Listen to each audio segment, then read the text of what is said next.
So, our next topic is all about compression member. So, kapag sinabi natin compression member, we are dealing with compressive forces. So, usually, yung nakaka-experience ng compression sa mga structural members natin are yung column, top chord ng mga trusses natin, yung bracing system, yung compression flange ng mga beams natin or yung mga built-up sections natin, yung struts. Pero dito sa discussion natin for today, yung ifo-focus natin under these types, yung column. So dito natin itutuon yung attention natin under the compression member. So when we say a compression member, we are dealing with subjected to load na member that tend to squeeze or shorten a member which produces a compressive stress. So nangyayari is nagkakaroon tayo ng mga compression. That's why yung compression member natin, there is a tendency na mag-shorten siya, na nag-create ng compressive stress. So one of the example of a compression member is what we call a column. Siyempre, sa pagdi-design, unahin muna nating alamin yung properties ng beam. After the beam, we will design yung column naman. So, a column is a compression member that is so slender compared to its length, and it usually fails either sa buckling or sa crushing naman. So, nagfe-fail yung column natin by buckling o yung pagbabuckle niya or crushing. Or kung magka-crush yung member natin. So, yung column natin, under the column, we have three types. Yung short column, intermediate column, pati yung long column. So, malalaman natin mamaya, katulad lang naman ng beam natin, meron tayong short beam, intermediate beam, pati long beam. Pati sa column meron din. Pero mamaya, sasabihin ko yung criteria on how to determine kung short, intermediate, or long yung beam natin. So, kapag kasi sa short column, usually nag-fail yan sa crushing. Nagka-crush yung member natin. Kasi sobrang liit lang niya eh. Dito naman sa intermediate, from the word itself, intermediate, so combination siya, nag-fail yan, combination ng crushing and buckling. So, nagbabuckle yung mga columns natin kapag sobrang haba na siya. So, nagkakaroon tayo. So, bumabaluktot yung member natin. That's why naglalagay tayo ng mga lateral bracing. So, siyempre, dito sa long column natin, sa buckling siya, nagkakaroon ng failure. Kasi sa sobrang haba ng beam natin, there is a tendency na magbuckle siya. So, lateral bracing, yung sagot doon, to lessen yung buckling natin. So, dealing with column, meron tayong fina-follow na Euler's formula to solve for the capacity ng column natin and at the same time, yung actual niya. So, etong Euler's formula na to, ito yung magsisilbing guide natin sa mga formulas to solve for the capacity or the allowable ng column natin.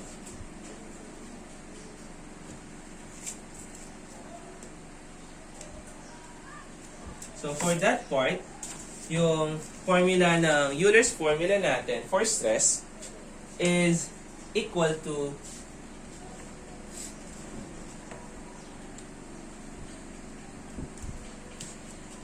that is P over A is equal to pi squared E over L over R quantity squared.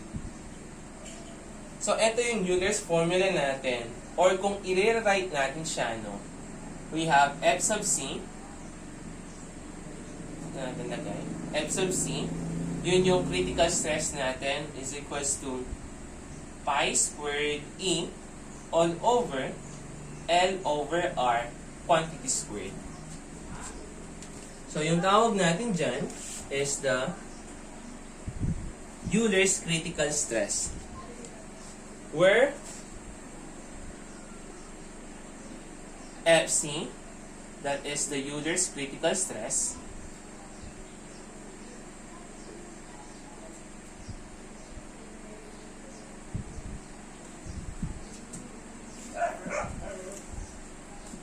yung L over R naman, yun yung tinatawag nating slenderness ratio. So, dealing with column, lagi tayong kumukuha ng slenderness ratio. Tapos, so, etong mga formula natin na to, if etong Euler's critical stress natin, kung i-derive natin siya, para makuha natin yung Euler's critical load, so let's simplify yung Euler's critical stress formula para makuha natin yung Euler's critical load. So, para makuha natin yung Euler's critical load, so we have a value of, so yung critical stress natin, that is P over A. So, lagay lang natin ulit, is equal to, so we have pi squared E all over L over R squared, where yung R natin is equal siya sa square root of I over A. So, kung ilalagay natin yung formula natin dyan, so we will have P over A is equals to pi squared E over L over yung R natin, square root of I over A, tapos quantity squared. So, madiderive natin yung formula natin for Euler's. So, gagawin natin yung A natin, ilalagay natin siya, o cross-multiply natin siya. So, we will have a formula of P is equals to pi squared EI all over L squared. So, yan na yung sinasabi natin, lagay na natin yung C dito. So, yung tinatawag natin Euler's critical load. So, for this, ito yung tinatawag natin Euler's critical load.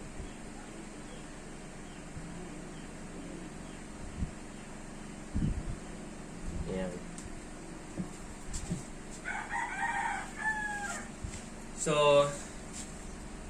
So, yung Euler's formula natin, it is only applicable. So, meron tayong rule for the Euler's formula. So, yung limitations for Euler's formula. So, applicable lang to ha. Ito yung limitations niya.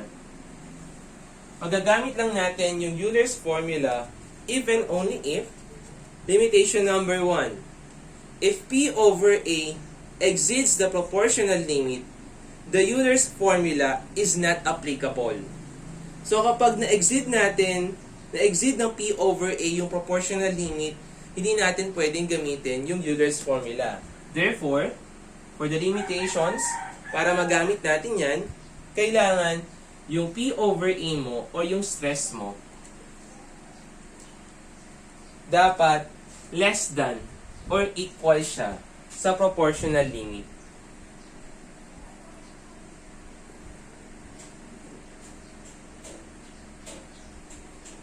Next limitation. If the slenderness ratio is less than 100, Euler's formula is not valid and the proportional limit is taken as the critical stress. So, let's say,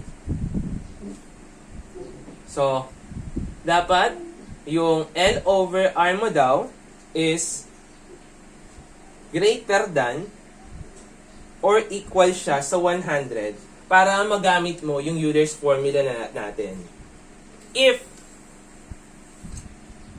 the slenderness ratio is less than to 100,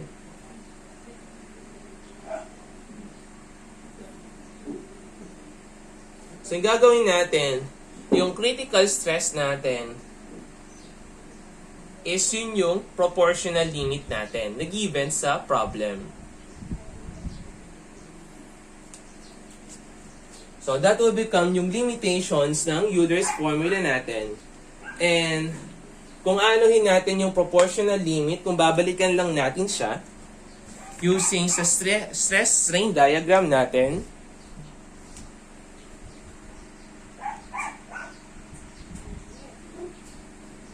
we can know na, di ba, we have a stress strain diagram.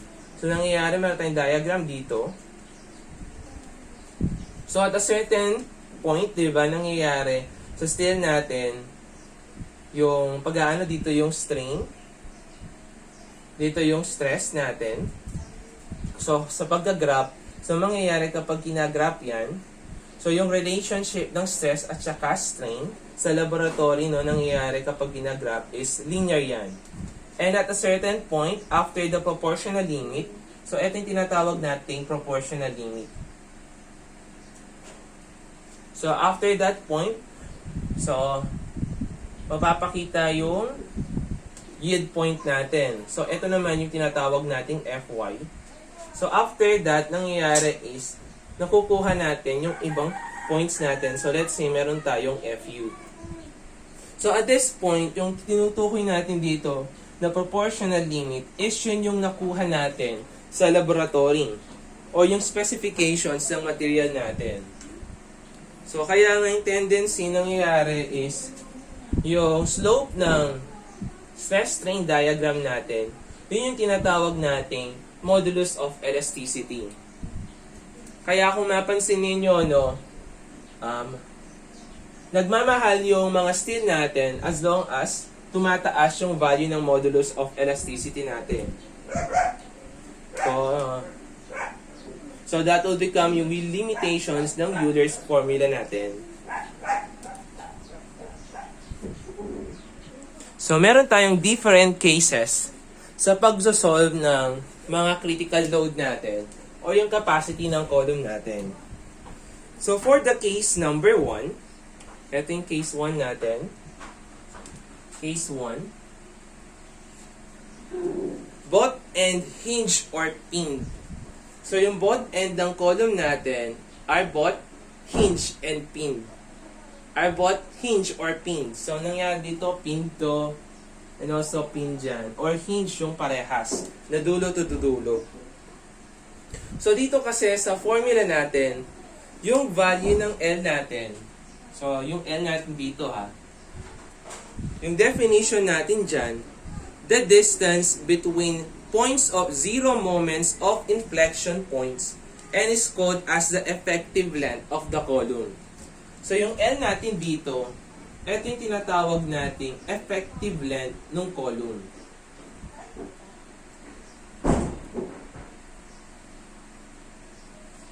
So, ito yung tinatawag na effective length ng column natin. So, yung ginagawa natin dito is para makuha natin yung value ni L natin. So, from the definition itself, the distance between points of zero moments of inflection. So, ginagawa natin is kinukuha natin yung mga points of inflection ng column natin. So, for this part, kung ito-draw natin yung moment natin dito sa column natin na pinned at both ends, so yung mangyayari yung column natin, yung tendency niyan is ganito yung moment diagram niya.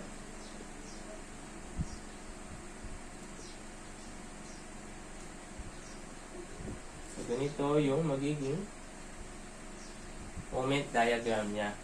So nangyayari yung value ng L natin, so from zero moment yung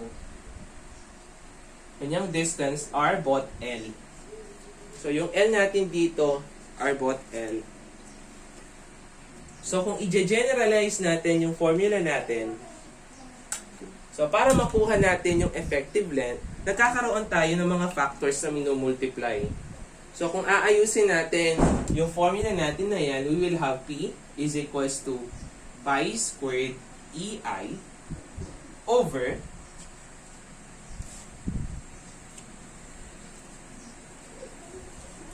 KL quantity squared. So, yung K natin na yan, yung tinatawag nating factor, effective length factor, where K is the effective length factor na minumultiply natin dun sa unsupported length natin para makuha natin yung effective length ng column natin. So for this part, since yung distance between the zero moment to zero moment ng column natin na pinned are both equal to L, so yung K, value ng K natin dito is equal to 1.0. So next naman, if both are fixed naman, that is our case number 2. So derive natin yung formula natin for case number 1.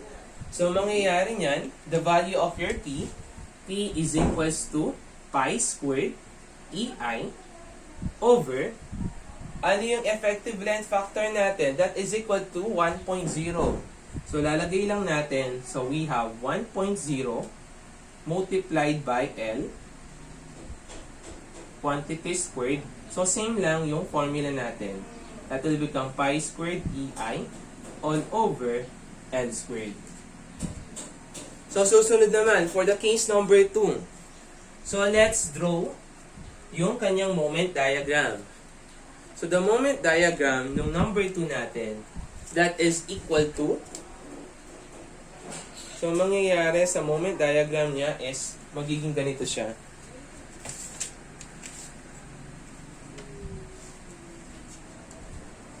So, ayan, at a certain point, tapos,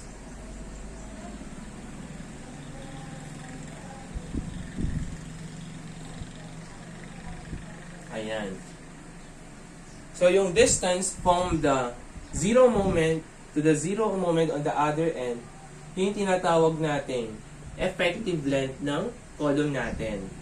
So, for that, yung effective length natin dyan is equal to L over 2. So, ito naman, from this part to that part, that is L over 4. And from the zero moment hanggang dito, sa fix natin, that is L over 4. So, nangyayari, yung effective length natin is only L over 2. So, meron yung factor natin dyan is equal to 0.5. So, lalagay natin dito sa general formula natin, P is equals to pi squared EI all over, so 0.5, multiply natin yan sa L, tapos squared natin, so the value of your P is now equal to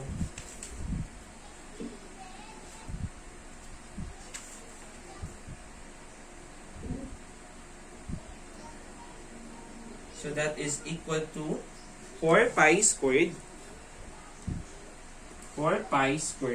EI all over L squared. So for the next part naman, for case number 3, so one end is fixed and the other end is hinge naman. So combination siya ng hinge at saka fixed. So for that part, that will become our case number 3. So that is our case number 3. So kukunin natin yung effective length niya. So yung tendency na mangyayari sa moment diagram natin dyan.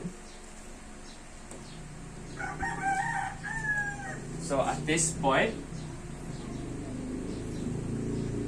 tapos mangyayari is wala siyang gaganyan. So that is our moment diagram. So, mangyayari yung distance from the zero moment to the zero moment sa kabila, that is equal to 0.70 of L. So, yung 0.70 of L, that is our effective length. So, the value of your P here, so derive natin, the value of your K is equal to 0.70. So, lagay lang natin yung value ni K dyan. So, we will have P is equals to pi squared EI all over 0.70 multiplied by L squared. So, the value of your P is now equal to 2 pi squared EI all over L squared. So, for the next part naman is one end naman yung fix natin, tapos the other end is free naman.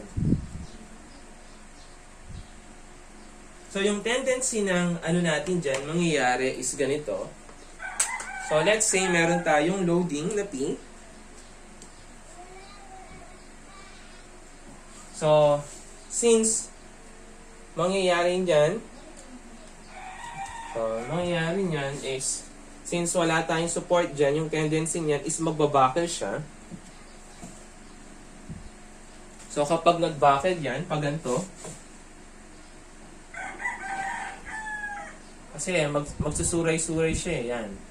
So, kung tendency niyan, from that part hanggang dito, from 0 moment hanggang 0 moment dyan, so that is equivalent to 2L. So, ito yung case number 4 natin. So, the value of our effective length factor is equals to 2.0. So, kung aanuhin natin yan, so that will become P is equals to pi squared EI all over, so yung value ng factor natin na 2 multiplied by L, tas squared natin. So the value of your P is equals to pi squared EI all over 4L squared. So that will become yung formula natin for different cases under the column. So, bukod sa Euler's, meron din tayong tinatawag na AISC specification. So, for the AISC specification, so parehas lang naman sila ng mga effective length factor. Wherein yung effective length factor for case 1, 1.0, 0.542, 0.743, 2.044 naman, case 4. Kaso meron lang siyang tinatawag na theoretical value.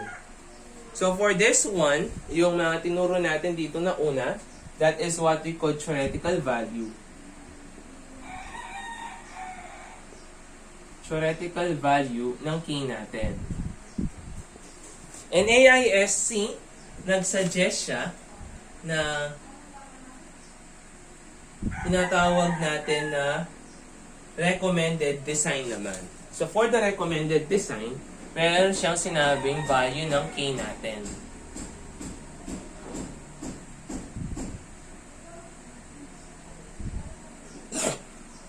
So, for the both end hinge, the value of your K here kapag recommended design is equals to 1.0. For the both end fixed, that is K is equals to 0.65. Both end, etong case number 3, K is equals to 0.8. Tapos, for the last case, we have K is equals to 2.2. So, sasabihin naman sa problem kung ano yung gagamitin ninyo, either theoretical value ba or recommended design. Pero, kapag hindi sinabi sa problem kung ano yung gagamitin, so, adopt theoretical value.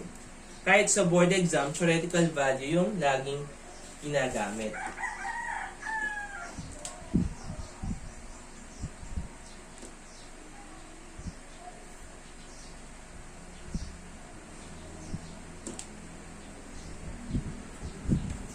So, for the next part,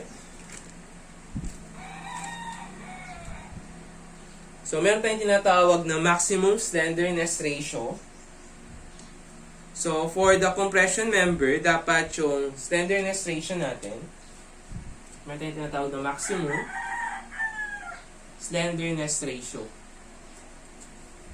So, dapat kapag compression member, Yung compression member natin, katulad nung sa column, yung sa mga sinabi nating types. So, for compression member, sinabi dito, KL over R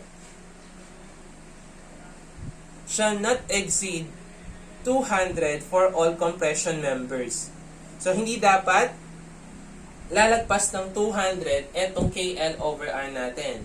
Therefore, for compression member, dapat yung KL over R mo, that is less than or equal to 200. For the secondary member naman,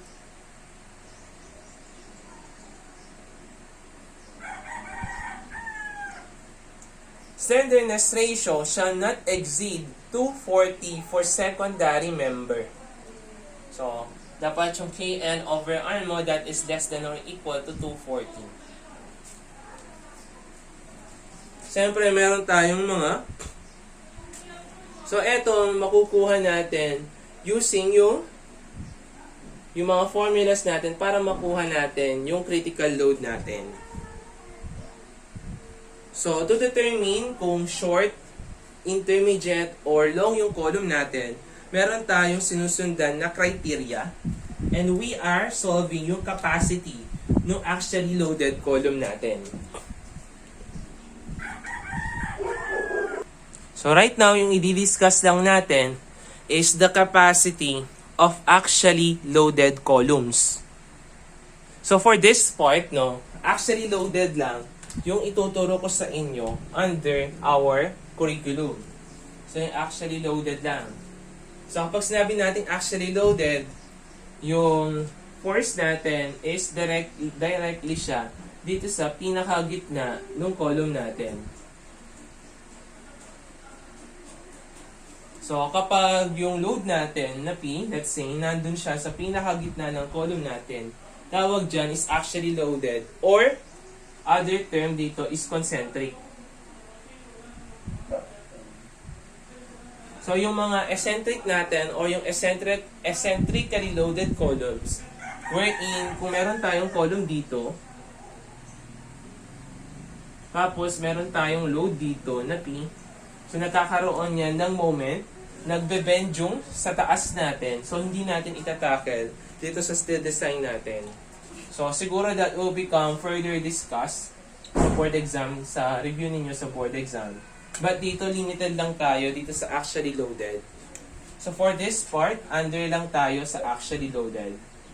So, mag-iiba yung mga formulas natin, and we will encounter yung eccentric loadings natin. So, let's discuss yung short column, pati yung long column natin. So, for the short column, mangyayari niyan is, magkakaroon tayo dito ng comparison between the slenderness ratio at saka yung CC natin.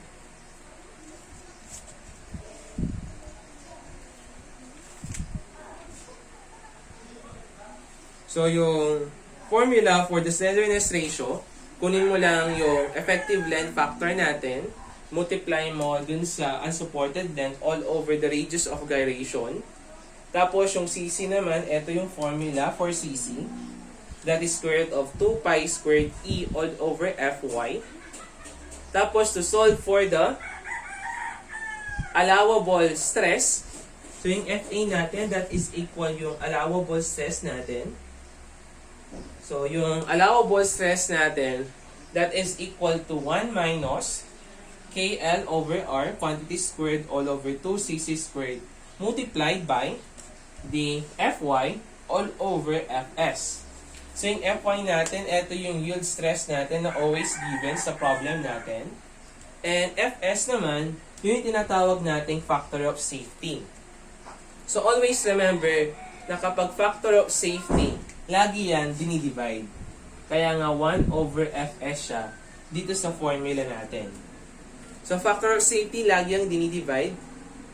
So, to solve for the value of your factor of safety, ito yung ginagamit nating formula. And, if naman yung KL over R mo is greater than siya dito sa CC natin, you will fall under long column. So, under long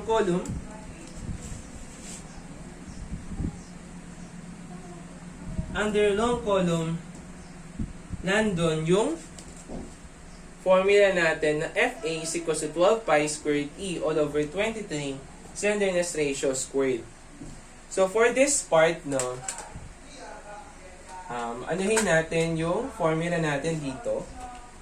So, kung matatandaan ninyo, kung mabalikan ninyo, etong formula na to, that is our Euler's critical stress. So, paano naman nakuha yung 12 over 23 na to? So, paano nakuha yung 12 over 23 na yan? So, gamitin natin yung factor of safety natin. So, we have Fs. So, Fs, laging natin is equals to 5 over 3 plus, so yung ano natin yan, magiging 3 over 8 kasi magiging 1 yung dalawa natin, minus, so that is, mangyayari nyan is, magta-times 1 lang yan, minus 1 over 8, tapos magiging parehas lang yung CC natin at saka slenderness ratio, multiplied by 1 cube. So yung factor of safety natin, magiging equal siya sa 23 over 12. So, di ba, laging dinidivide yung factor of safety natin. So, 1 over 23 over 12, magiging 12 over 23. So, para konti na lang yung i-memorize ninyo, so, eto, lagay na lang natin na December 23 of Euler's critical stress.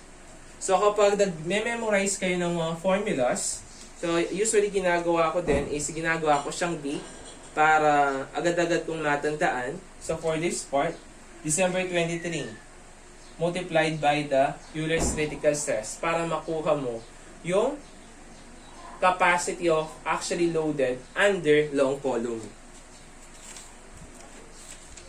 So, that will become yung principle natin behind the compression member dealing with actually loaded columns.